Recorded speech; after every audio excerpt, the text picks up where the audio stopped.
नहमदु व नसल्ली अला रसूलिहिल करीम अम्मा बाद फ़ाउज़ु बिल्लाहि मिनश्शैतानिर रजीम बिस्मिल्लाहिर रहमानिर रहीम रब्बि इश्रह ली सदरी व यस्सिर ली अमरी वहलुल उक़दतम मिन लिसानी यफ़क़हू क़ौली। सबसे पहले मेरे देखने वाले नाज़रीन को अस्सलामु अलैकुम व रहमतुल्लाहि व बरकातुहू। नाज़रीन, आप देख रहे हैं इस्लामिक ज़हरा चैनल।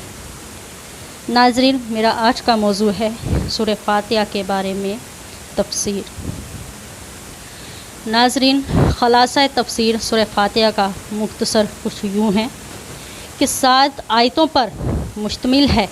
पहली 3 आयतों में अल्लाह की हम्द व सना है और आखिरी 3 आयतों में इंसान की तरफ से दुआ है और दरमियानी एक आयत में दोनों चीज़ें मुश्तरक हैं। कुछ हम्द व सना का पहलू है और कुछ दुआ का और दरख्वास्त का। रसूल अकरम सल्लल्लाहु तआला अलैहि वसल्लम ने फरमाया, हक़ ताला ने फरमाया है कि नमाज यानी सूरह फ़ातिहा 2 हिस्सों में तकसीम की गई है। निफ्स मेरे लिए है, निफ्स मेरे बंदे के लिए है, और जो कुछ मेरा बंदा मांगता है वो इसको दिया जाएगा। सही मुस्लिम बारवायत हज़रत अबू हुरैरा। अहकाम मसाइल। सूरह फ़ातिहा की 7 आयत हैं और इनके चंद अहकाम व मसाइल का तज़किरा कुछ यूँ हैं। नंबर 1, दुआ करने का तरीक़ा। जब अल्लाह जल्ला शाना से कोई दुआ व दरख्वास्त करना हो तो पहले इसकी हम्द व सना की जाए, फिर हलफ का अहद किया जाए कि हम अल्लाह ताला के सिवा किसी को लायक इबादत ना समझते हैं और ना किसी को हकीकी मानी में मुश्किल खुशा और हाजत रवा नहीं मानते। फिर इसके बाद अपने मतलब की दुआ मांगें। अल्लाह ताला की हम्द व सना इंसान का फितरी फ़र्ज़ है, बल्कि हकीकत यह है हम्द व सना सिर्फ़ इसी ज़ाते दस के साथ मखसूस है। अल्लाह ताला की नेमतें बेशुमार हैं, बेहिसाब हैं, कोई इंसान इसका अहाता नहीं कर सकता। आँख, कान, ज़ुबान, हाथ, पाँव, बदन, जिसमें 300 से ज़ायद जोड़ हैं। बहरहाल अल्लाह ताला की नेमतें, इसकी रहमतें, इसकी बरकतें हर वक्त हर लम्हा इंसान पर मतवज्जा रहती हैं और इसी तकाज़े फ़ितरत की तलकीन के लिए अल्लाह की हम्द व सना को इबादत में बड़ा दर्जा दिया गया है। हदीस में है, अगर सारी दुनिया की नेमतें किसी एक शख्स को हासिल हो जाएं और वो इस पर अल्हम्दुलिल्लाह कह ले तो ये अल्हम्दुलिल्लाह उन सारी नेमतों से अफजल है। अल्हम्दुलिल्लाह से मिज़ान अमल का आधा पल्ला बारी हो जाता है। खुद अपनी हम्द व सना का बयान करना किसी मखलूक के लिए जायज़ नहीं है। कुरान में अल्लाह ताला ने फरमाया है, फ़ला तुज़क्कू अनफुसकुम हुवा अलमु बिमा नित्तका, यानी तुम अपनी पाकी और सफाई का दावा न करो, अल्लाह ही जानता है कि कौन तक़वा शारा है। लफ्ज़ रब अल्लाह ताला का ख़ास नाम है, गैर अल्लाह को रब कहना जायज़ नहीं है। अल्लाह ताला के सिवा कोई इबादत रवा नहीं, कोई हाजत रवा नहीं। इसकी इबादत में किसी को शरीक करना हराम और नाकाबिले माफ़ी जुर्म है। इसका नाम शिरक है। ज़लील में मुख्तलिफ़ दर्जा झैल में मुख्तलिफ़ अमाल जो शिरक में दाखिल हैं इनको बयान किया गया है। बुत परस्ती की तरह पत्थर की मूर्ति वगैरह को खुदाई अख्तियारात का मालिक समझना, किसी की अज़मत मोहब्बत अतायत को वो दर्जा देना जो अल्लाह ताला ही का हक़ है, किसी के नाम की नज़र मन्नत मानना भी शिरक है। अल्लाह ताला के सिवा किसी दूसरे को हाजत रवा मुश्किल खुशा समझकर इससे दुआ मांगना भी शिरक है। ऐसे अमाल व अफ़ाल जो अलामाते शिरक समझे जाते हैं इनका इर्तिकाब भी बहुक्म शिरक है। جیسے کسی کے گلے میں ریڈ کراس کی سلب پڑی ہو، اسی طرح کسی کو رکوع سجدہ کرنا یا بیت اللہ کے سوا کسی دوسری چیز کے گرد طواف کرنا، غرض کے عقیدہ تو یہی رکھنا ہے۔ سب کچھ اللہ تعالیٰ کی قدرت و معیشت سے ہو رہا ہے۔ اس کے ساتھ انبیاء، اولیاء، بزرگان دین کی عظمت و ضرورت کا بھی اعتراف ضروری ہے۔ اس کے بغیر انسان رضا الہی اور اطاعت احکام خداوندی سے محروم رہے گا۔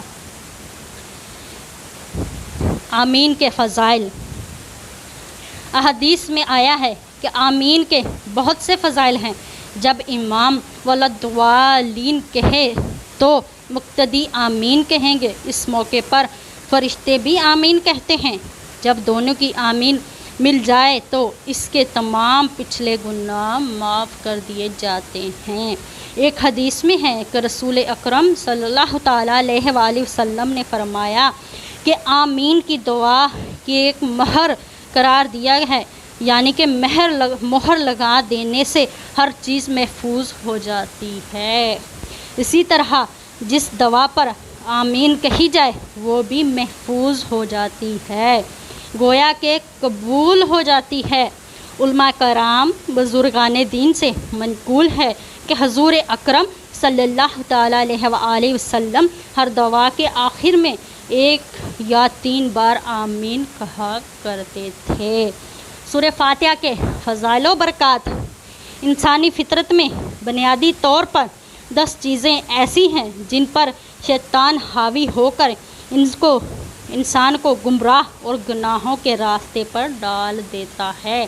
وہ 10 چیزیں یہ ہیں: نمبر 1 شہوت، نمبر 2 حرص، نمبر 3 بخل، نمبر 4 غصہ، نمبر 5 خود پسندی، نمبر 6 تکبر، نمبر 7 خواہش نفس، نمبر 8 کفر، اور نمبر 9 بدعت، اور نمبر 10 حسد۔ جس شخص کے دل میں ان 10 بیماریوں میں سے کوئی ایک بھی ہو، وہ اللہ تعالیٰ کے نظر میں متعوب ہو جاتا ہے۔ اللہ تعالیٰ نے ان بیماریوں کا علاج سورہ فاتحہ میں رکھا ہے۔ جب بندہ اس کو خشوع و خضوع اور دل سے پڑھتا ہے تو اللہ تعالیٰ ان کی 10 بیماریوں کو دل سے نکال دیتا ہے۔ سورہ فاتحہ اسم اعظم ہے اور قسم کی بیماری کا علاج بھی ہے۔ علماء حضرات، بزرگان دین نے فرمایا کہ جائز مطلب کو حاصل کرنے کے لیے اس سورت کو پڑھنا بہت ہی سود مند ہے، یعنی کہ فائدہ مند ہے۔ بلا ناغہ مسلسل 40 دن تک فجر کی سنت فرض کے درمیان 40 مرتبہ سورہ فاتحہ کو اس طرح پڑھیں کہ بسم اللہ الرحمن الرحیم پر ٹھہرے بغیر الرحیم کی میم کو الحمدللہ کی لام کے ساتھ ملا کر پڑھے۔ اول آخر 3 بار درود شریف بھی پڑھے تو انشاءاللہ جائز حاجات اور بیماری سے شفا پائے گا۔ ناظرین، اس صورت میں جادو کا علاج بھی ہے۔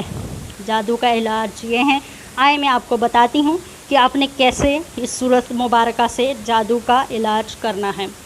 جس شخص کو یہ شک ہو کہ اس پر جادو کے اثرات ہیں، اس کو یہ چاہیے کہ وہ شخص سورہ فاتحہ کو 40 دن تک پانی پر سورہ فاتحہ دم کر پلایا جائے یا پیا جائے، انشاءاللہ تعالی جادو کا اثر ختم ہو جائے گا۔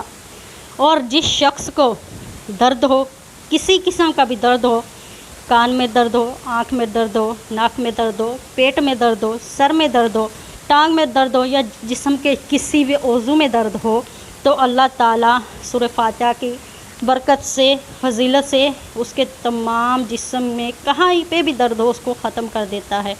میں آپ کو بتاتی ہوں کہ آپ نے کیسے پڑھنا ہے۔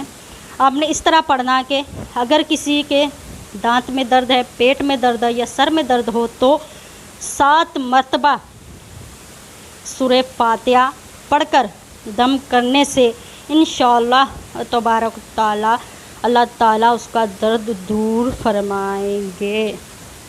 ناظرین، دین کی بات پھیلانا صدقہ جاریہ ہے۔ آپ بھی صدقہ جاریہ میں حصہ لیجئے، دین کی بات دوسروں تک پہنچائیے۔ وما علینا الا البلاغ المبین۔